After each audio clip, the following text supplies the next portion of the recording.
तो बहुत बहुत स्वागत है आपका जॉब एक्सप्रेस में। और एक्सप्रेस की ही स्पीड से लेके आ रहे हैं आपके लिए एक और नई जॉब वैकेंसी जो कि निकल के आ रही है इंडियन नेवी की तरफ से। जैसे कि देख रहे होंगे यहाँ पे आपको मिल जाएगा देखने को नोटिफिकेशन इंडियन नेवी की वेबसाइट पे ही। लेके चलते हैं डायरेक्ट उसके नोटिफिकेशन पे जो कि वेबसाइट का रहने वाला है। जैसे कि देख सकते हैं आप, invites application for short service commission officers for various entries. तो एक और वैकेंसी निकल निकल के आ चुकी है इंडियन नेवी की तरफ से। तो हम लोग बात कर लेते हैं उसकी जितनी भी इन्फॉर्मेशन है कि हम लोग की क्या एज लिमिट होनी चाहिए, कौन कौन सी पोस्ट हैं, क्या क्या रिक्वायरमेंट है, एलिजिबिलिटी क्या है, लास्ट डेट अप्लाई करने की कब है, कब आई है वैकेंसी। तो सारी इन्फॉर्मेशन इस वीडियो में हम लोग डिटेल में बात करेंगे। तो बने रहिए इस वीडियो में। चलिए अपनी वीडियो को स्टार्ट करते हैं। इंडियन नेवी नौसेना भर्ती, ये है इसका नाम। इसका फुल फॉर्म हम लोग अगर बात करते हैं तो navy short service commission officers various post June 2025 80 batch. तो बहुत सारी वैकेंसीज निकल के आई हैं सर्विस कमीशन ऑफिसर्स के लिए। तो अगर हम लोग बात कर लें इनकी इंपॉर्टेंट डेट्स क्या हैं, तो एप्लीकेशन हमारा स्टार्ट हुआ है 14 सितंबर को, जो कि एक दो दिन पहले ही स्टार्ट हुआ है। तो अभी बहुत देर नहीं हुई है अप्लाई करने के लिए, आप अभी भी अप्लाई कर सकते हैं।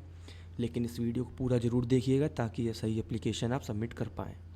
और लास्ट डेट जो है 29 सितंबर है, 29 सितंबर। तो अभी बहुत टाइम है, 15 दिन का ऑलमोस्ट उन्होंने टाइम दिया है। और एप्लीकेशन फ़ीस की बात करें तो कोई एप्लीकेशन फ़ीस आपकी नहीं लगने वाली है, चाहे कोई भी कैटेगरी हो आपकी, जनरल हो, ओबीसी हो, ईडब्ल्यूएस हो, एससी हो, एसटी हो, कोई भी एप्लीकेशन फ़ीस नहीं लगेगी।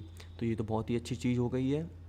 फिर अगर बात कर लेते हैं हम लोग कि वेरियस एसएससी ऑफिसर्स की क्या वैकेंसीज़ निकल के आई हैं डिफरेंट ब्रांचेज़ में। तो हमारी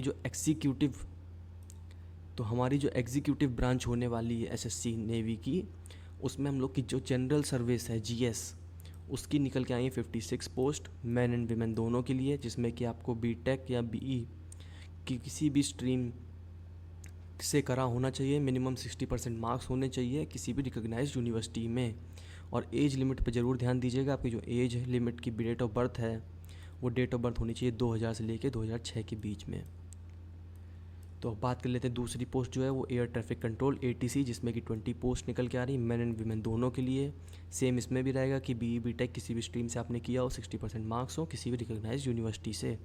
फिर इसमें एक और रिक्वायरमेंट आ रही है कि candidate must have 60% aggregate marks in 10th-12th। मतलब कि आपके जो, अगर आप फॉर्म फिल कर रहे हैं तो 10th और 12th में 60% कम से कम मार्क्स होने ही चाहिए। और इंग्लिश में भी 60% होने चाहिए 10th-12th में। एज लिमिट इसकी चेंज हो गई है क्योंकि यहाँ पे पोस्ट चेंज हो गई है। 2000 से लेके 2004 तक के बीच में आपकी डेट ऑफ बर्थ होनी चाहिए। फिर आती है naval air operations officers NAOO, जिसमें कि 21 पोस्ट के लिए भर्ती हो रही है मैन एंड वीमेन दोनों के लिए। इसमें सेम बीटेक के लिए रिक्वायरमेंट है, सेम कैंडिडेट 10th और 12th 60% की रिक्वायरमेंट है। और यहाँ पे आपकी डेट ऑफ बर्थ बदल जाती है 2001 से लेकर के 2006 तक। फिर पायलट की यहाँ पे जो आपकी वैकेंसी निकल के आ रही है वो है 24, और मैन एंड वीमेन दोनों के लिए सेम बीटेक, सेम 60% 10th-12th, और सेम ही आपकी एज लिमिट रहने वाली है 2001 से लेकर 2006 तक। फिर लॉजिस्टिक्स की जो पोस्ट है उसके लिए आपकी वैकेंसी निकल के आ रही है 20 पोस्ट की वैकेंसी है मैन एंड वीमेन दोनों के लिए। बीटेक मांग रहे हैं। और अगर आपने MBA किया है या MCA किया है, MSc किया है और IT फर्स्ट क्लास से, और BSc BCom BSc IT with first class and PG diploma in finance and logistics supply chain management और मटेरियल मैनेजमेंट, कुछ भी आपने किया है तो आप इसके लिए एलिजिबल हो जाते हैं। और आपकी जो डेट ऑफ बर्थ होनी चाहिए 2000 से लेकर 2006 के बीच में। फिर जो नेक्स्ट पोस्ट है हमारी वो है नेवल आर्मामेंट इंस्पेक्टरेट कैडर NAIC, जिसकी 16 पोस्ट निकल के आ रही हैं मैन एंड वीमेन दोनों के लिए। मास्टर डिग्री इलेक्ट्रॉनिक्स में फिजिक्स में होनी चाहिए या फिर BE BTech होना चाहिए 60% मार्क्स के साथ। किसी भी ब्रांच में आप देख सकते हैं, mechanical with automation, electronics micro electronics, instrumental electronics and communication, electronics and telecommunication. Instrumental मतलब किसी भी ब्रांच से, कंप्यूटर से लेके मैकेनिकल तक की किसी भी ब्रांच में अगर आपने किया है तो आप इसके लिए एलिजिबल हो जाते हैं। 60% मार्क्स एग्रीगेट होना चाहिए 10th-12th में। और एज लिमिट हमारी हो गई 2000 से लेके 2006 तक। तो ये थी हमारी एग्जीक्यूटिव ब्रांच की सारी वैकेंसीज। अब आते हैं एजुकेशन ब्रांच में। अगर आप पोस्ट लेना चाहते हैं, जॉब लेना चाहते हैं, तो क्या होना चाहिए एलिजिबिलिटी आपका। तो इसमें आपने MSc किया और 60% मार्क्स एग्रीगेट होना चाहिए। MSc 60 के एग्रीगेट मार्क्स होना चाहिए। अगर फिजिक्स अप्लाइड फिजिक्स से किया है, इसमें फर्स्ट वाले में था मैथ और ऑपरेशनल रिसर्च। फिर MSc 60% मार्क्स विद केमिस्ट्री है तो भी एलिजिबल हैं आप। 2000 से लेके 2006 तक के बीच में आपकी होनी चाहिए डेट ऑफ बर्थ, जिसके लिए आपकी निकल के आ रही 7 पोस्ट। और BE-BTech अगर किया है, MBA किया है, या फिर आपने BSc IT किया है, PG डिप्लोमा किया है, logistics, supply chain, finance, material, किसी में भी, तो आप एलिजिबल हो जाते हैं। और इसमें जो आपकी एज लिमिट है वो थोड़ी एक्सटेंड होके मिल रही है 1998 से 2004 तक की, जिसकी आपको पोस्ट देखने को मिल जाएंगी 8।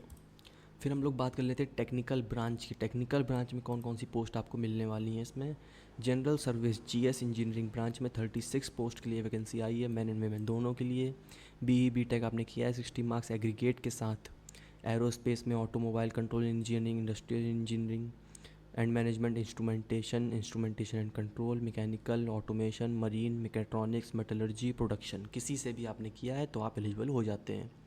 2000 से लेकर 2006 के बीच में अगर आपकी डेट ऑफ बर्थ है तो आप एलिजिबल हैं।